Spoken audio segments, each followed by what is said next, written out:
ဝိပဿနာတရား၄ပါးထဲမှာအာဇီဝဝိပဿနာလို့ခေါ်တယ်အတမွေးဝမ်းကြောင်းပြက်လို့ရှိရင်ကျန်တာတွေပဲပြက်တာဗျာနော်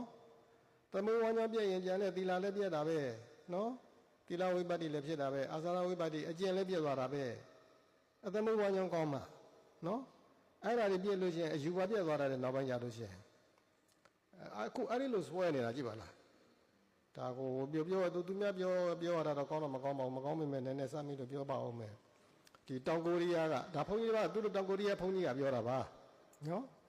ကိုရီးယားနိုင်ငံကတဲ့တောင်ကိုရီးယားနဲ့မြောက်ကိုရီးယားနဲ့စစ်မဖြစ်ခင်ကဆိုလို့ရှိရင်တဲ့ဗုဒ္ဓဘာသာက80%ရှိတယ်တခြားဘာသာက30%ရှိတယ်တဲ့တောင်ကိုရီးယားနဲ့မြောက်ကိုရီးယားပြည်တွင်းစစ်ဖြစ်တဲ့ခါကျတော့အမေရိကန်ကဝင်တိုက်တော့ကိုရီးယားကြီးနှစ်ချမ်းကွဲပြီးတော့တောင်ကိုရီးယားဆိုတာဖြစ်သွားတော့မြောက်ကိုရီးယားကကွန်မြူနစ်ဖြစ်သွားပြီးတော့တောင်ကိုရီးယားကအမေရိကန်လူဖြစ်သွားတယ်အဲ့ဒီမှာခရီးယန်တွေဝင်လာပြီးတော့ခရီးယန်သာသနာပြုတွေ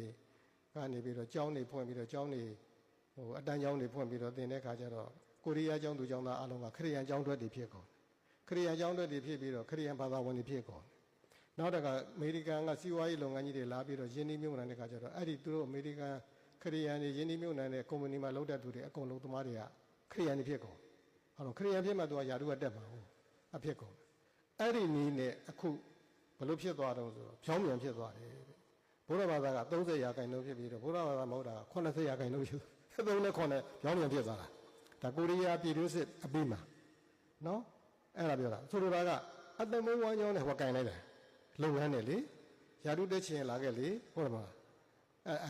အတမဝမ်းကြောင်းဒါကြောင့်မလို့အာဇီဝဝိပဿနာအတမဝမ်းကြောင်းပြည့်ရင်ဒိဋ္ဌိဝိပဿနာခေါ်တဲ့အယူပါပြည့်နိုင်တယ်နေအာနမအာဇီဝကောင်းရင်ကောင်းတာ